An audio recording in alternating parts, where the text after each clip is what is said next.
मो षोलपाणी शतपथी जड़े परिवेश प्रेमी एवं कलाकार मान सहित रही सहयोग कर संयोजना कर मोर स्वतंत्र आग्रह थाए। आज किसी स्मृति और अनुभूति को नहीं मोहम्मद अजीज जो कार्यक्रम आमर ओम संगीत एकाडेमी एठारे करें आम भंजनगरवासी निजक धन्य मन करते सुंदर कार्यक्रम कलाकार माने मोहम्मद अजीज गीत को सुंदर भाव में करते आम जो श्राद्ध दिवस पालन करुचे किंतु आज जन्म दिवस पालन कर जड़े व्यक्ति विशेष जी की सुंदर सुंदर ओडिया गीत आधुनिक गीत भजन सब परिप्रकाश करते आज आम भंजनगरवासी बहुत आनंदित से स्मृति अनुभूति किसी कलाकार भाई मान आज ये परिप्रकाश करेणु आमर एठाकर कलाकार भाई सांबादिक भाई शिक्षा प्रेमी शिक्षाविद एवं विभिन्न संगठन व्यक्ति विशेष निजक धन्य मन कर। ओम संगीत एकाडेमी भंजनगर तरफ ओडिशार जड़े प्रख्यात कंठशिल्पी मोहम्मद अजीज को जन्मदिन ये अवसर में आमर यही एकाडेमी तरफ गोटे सुंदर कार्यक्रम स्मृति उद्देश्य आयोजन करा एथिरे आम अंचल बहु संगीतज्ञ कलाकार आज जोग देइछन्ति। आउ निश्चित भाव मु धन्यवाद देवी जे मोहम्मद अजीज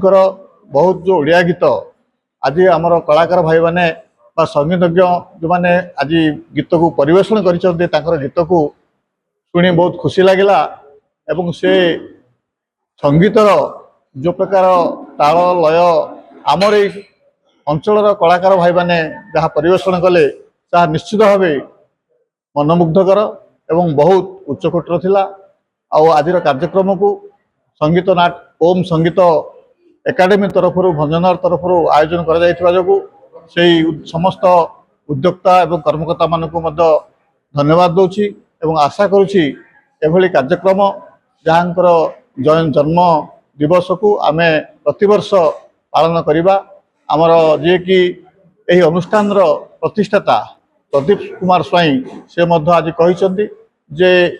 आसंदा वर्ष ठारू यही कार्यक्रम को आहरी भल भाव एवं समस्त पाखे जमी पहुँचब से भली आयोजन से व्यवस्था करुँच। तेणु निश्चित भाव आज यही समस्त कार्यक्रम आमर संगीत एकाडेमी को बहुत बहुत धन्यवाद जनाऊँ। मोहम्मद अजीज होउछन्ति एमिति एक कंठशिल्पी जहाँ संगीत आज गुंजरी उठे प्रति ओडिया प्राण रे असंख्य ओडिया गीत गाई समस्त मन गोटे स्वतंत्र स्थान तैयारी करिथिबा ए जो कंठशिल्पी तांकर आज जन्म जयंती पालन कला ओम संगीत एकाडेमी यह एक निश्चिंत भाव गोटे नियारा प्रयास